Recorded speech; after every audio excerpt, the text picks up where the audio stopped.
नमस्कार दोस्तों। शनि देव को किस ऋषि ने दंड दिया और शनिवार को पीपल वृक्ष की पूजा क्यों करते हैं?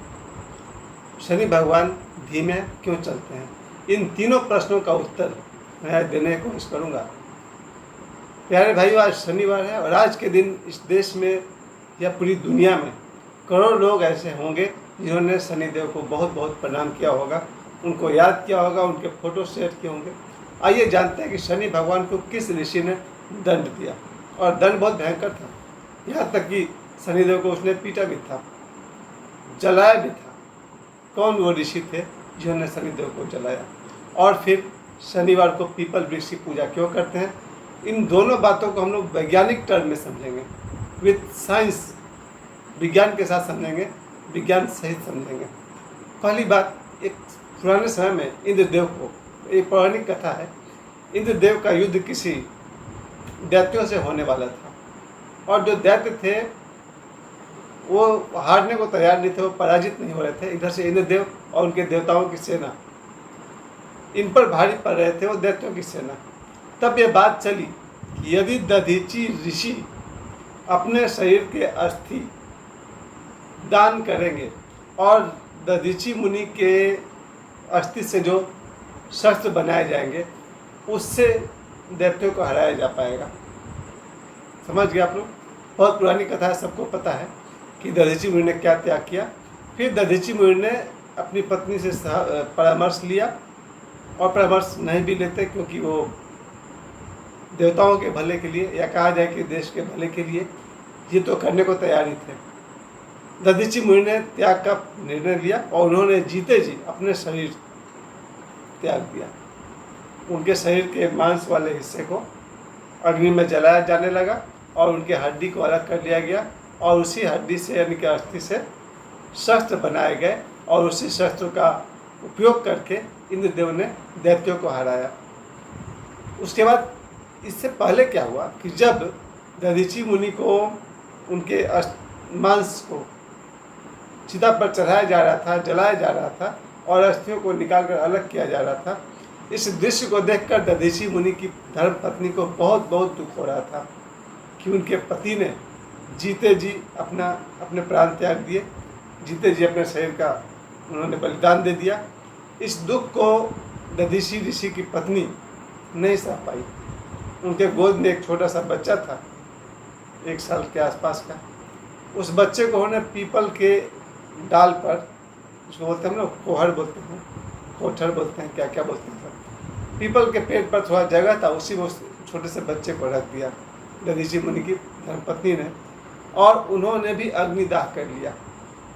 अग्निदाह एक बहुत, योगाग्नि कहते हैं उसको, योगाग्नि में अपने आप को जला लेना, या फिर जो दधीची मुनि जिस अग्नि में जलाए जा रहे थे उसी अग्नि में उन्होंने अपने आप को भी स्वाह कर लिया।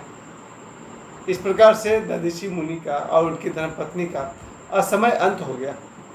लेकिन वो जो बच्चा था जो पीपल के वृक्ष में रखा गया था, वो दधीची मुनि का बेटा, जो पीपल के वृक्ष में जो फल गिरता था उसको वो खा खा कर जीवित रहने लगा। माँ का प्यार उसे मिला नहीं, पिता का प्यार उसे मिला नहीं। उसी पीपल के पेड़ में वो बच्चा रहता था, और जो भी पीपल के फल गिरते थे उसको खा खा करके वो थोड़ा बड़ा हुआ। 5 वर्ष के आसपास जब हुआ, वहाँ से नारद मुनि वहाँ से गुजरते थे। नारद मुनि ने एक बच्चे के रोने की आवाज़ सुनी, तो उन्होंने पूछा, देखा कि कौन बच्चा है भाई? और नारद मुनि ने पूछा, बच्चा तुम कौन हो? बच्चे ने पूछा, महाराज यही तो मैं पूछता हूँ कि मैं कौन हूँ। नारद मुनि ने कहा, भाई तुम्हें नहीं पता तुम कौन हो? तुम्हारी माता कौन है? बच्चा बोला, नहीं पता। तुम्हारा पिता कौन है? बच्चा बोला, नहीं पता। फिर नारद मुनि ने कहा कि उन्होंने उसके पास्ट को देखा और नारद मुनि पहचान गए। उन्होंने कहा, देखो बेटा, तुम्हारे पिताजी का नाम दधीची था और तुम्हारी माता जी ये थी, और पूरी बात बताई उस बच्चे को। उस बच्चे को नारद जी ने कहा, ऐसा करते हैं, पीपल के फल खा के तुम रहे हो, इसलिए तुम्हारा नाम पिपलाद होगा।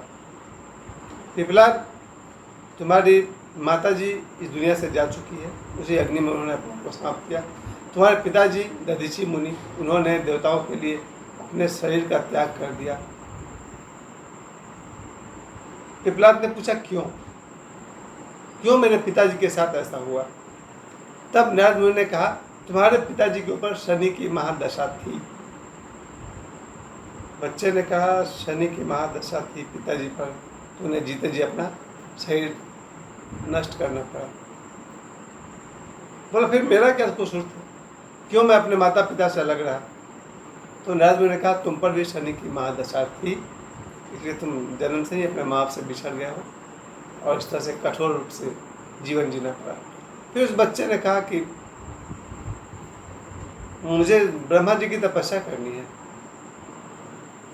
मुझे कोई मंत्र दीजिए। तो नारद मुनि ने कोई मंत्र दिया उस पिपलाद बच्चे को, और उस बच्चे ने घोर तपस्या की ब्रह्मा जी की।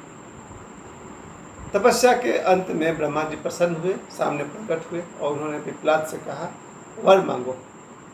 पिपलाद ने कहा, मुझे ऐसा वर दीजिए कि मैं जिसकी तरफ आँख उठाकर देखूं वो भस्म हो जाए जल करके। ब्रह्मा जी ने कहा, वचन दिए हैं तो पूरा करना ही पड़ेगा, और तपस्या किए हो तो वरदान पाने का अधिकारी भी हो। ब्रह्मा जी ने कहा, एवं अस्तु। और पिपलाद में वो शक्ति आ गई कि वो जिसका भी आह्वान करेंगे और उसको अगर भस्म करने की दृष्टि से देखेंगे तो वो जल जाएगा। पिपलाद ने वही किया। पिपलाद ने सबसे पहले शनिदेव का आवाहन किया। शनिदेव सामने प्रकट हुए, और जैसे ही शनिदेव सामने प्रकट हुए, पिपलाद ने अपने वरदान की शक्ति से शनिदेव को भस्म करना शुरू कर दिया। शनिदेव के पूरे शरीर में आग लग गई और वो जलना शुरू हो गए। पिपलाद ने कहा, देख, मेरी माँ मरी तुम्हारे वजह से, मेरे पिताजी मरे तुम्हारे वजह से, मेरे बचपन के 5 साल खराब हुए तुम्हारे वजह से। बदला तो मुझे लेना ही था, और यही मेरा बदला है कि जैसे मेरे माँ बाप दुख से जल के मरे हैं, तुम भी जल के मरोगे। उसने अपने, चूँकि उसकी माँ भी अग्नि से जल कर मरी थी, उसके पिताजी भी अग्नि से जल के मरे थे, और ये बच्चे का भी 5 साल खराब हुआ था, तो उसने अपना बदला लिया। और पिपलाद मुनि ने, उसे मुनि कहा जाना चाहिए, तपस्वी थे, उन्होंने शनिदेव को भस्म करना शुरू कर दिया। तीनों लोकों में कहते हैं हाहाकार मच गया कि भाई शनिदेव तो जज है, उनका कोई निजी इच्छा नहीं थी कि दरीची मुनि को या उनकी धर्मपत्नी को जलाया जाए। शनिदेव सिर्फ हमें हमारे कर्मों के फल देते हैं। अगर हमने बुरे कर्म किए हैं तो हमें दंड मिलता है, अगर हमने अच्छे कर्म किए हैं तो पुरस्कार मिलता है। अब इसके लिए जज को जला डालना कोई ठीक बात है क्या? शनिदेव तो जज है ना, उनकी कोई निजी इच्छा थोड़ी होती है कि आदमी दुखी रहे, आदमी सुखी रहे। ऐसे शनिदेव की कोई निजी इच्छा तो है नहीं। हम सब, आज शनिवार है, इस बात को समझ लें, हम जैसा कर्म करते हैं वैसा फल भोगते हैं।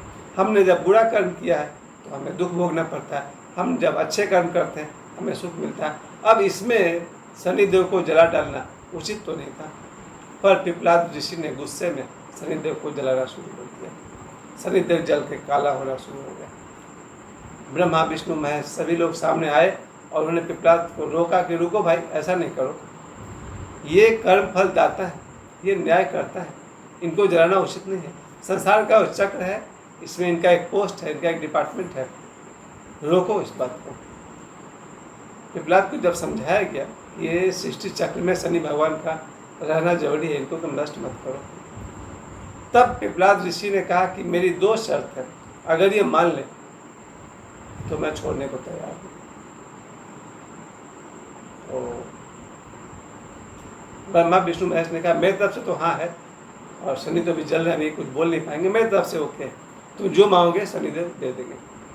उसने पहली बात मांगी पिपलाद ऋषि ने कि आज के बाद 5 साल तक के बच्चे पर शनि का कोई भी दशा नहीं लागू होगा, यानी कि शनि की ढैया हो, शनि की साढ़े साती हो, या शनि की महादशा, तो बहुत लंबी होती है, 19 वर्ष होती है, उनमें से कोई भी 5 साल तक के बच्चे पर नहीं लगना चाहिए। ब्रह्मा विष्णु महेश ने कहा ओके डन, एवं अस्तु। दूसरा वरदान, उन्होंने कहा कि चूंकि मैं पीपल का फल खा खा करके जीवित रहा, पीपल वृक्ष का मुझ पर बहुत उपकार है, आज के बाद अगर कोई व्यक्ति सूर्योदय से पहले पीपल वृक्ष पर जल चढ़ाएगा, उस पर शनि की कोई भी दशा नहीं लगनी चाहिए।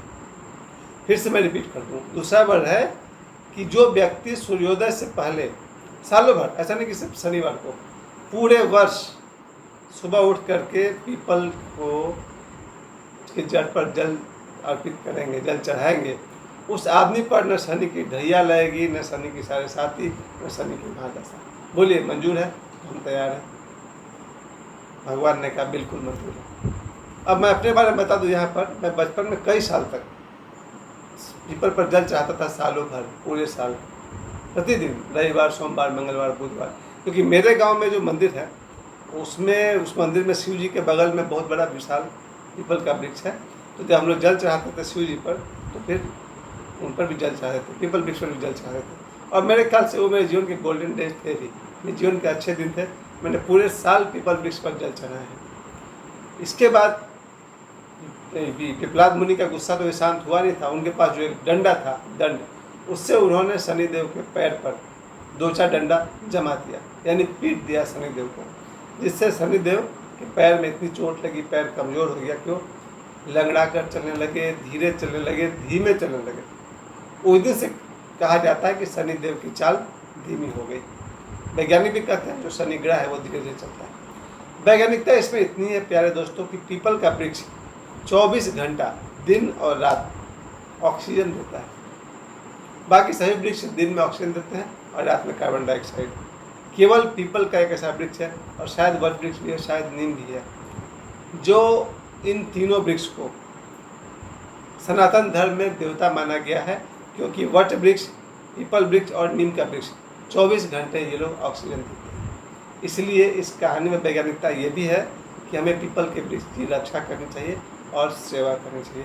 वैसे तो सभी वृक्षों की रक्षा और सेवा करनी चाहिए। तो आज शनिवार है, आज के दिन में आप सभी से यही निवेदन करूँगा, जब हम पीपल वृक्ष पर जल चढ़ाएंगे प्रतिदिन सुबह सूर्योदय से पहले, हमारी बुद्धि इतनी शुद्ध हो जाएगी कि हमसे कोई गलत काम नहीं होगा और हमें शनि भगवान दंड नहीं देंगे। तो अगर हमें अपने जीवन में सुखी रहना है तो दुख के बीज बोले बंद कर देने पड़ेंगे। प्यारे भाइयों, आज शनिवार है, आज के दिन हम ये संकल्प लें, न गलत कर्म करेंगे और न हमें दुख भोगने पड़ेंगे। यानी कि न गलत बोलेंगे, न गलत करेंगे और न गलत सोचेंगे, क्योंकि तीनों का परिणाम दुख भोगना ही पड़ता है। तो आज शनिवार को हम ये संकल्प लेंगे, अच्छा बोलेंगे, अच्छा करेंगे और अच्छा सोचेंगे। यानी शुभ बोलेंगे, शुभ करेंगे और शुभ सोचेंगे। जय शनि महाराज की।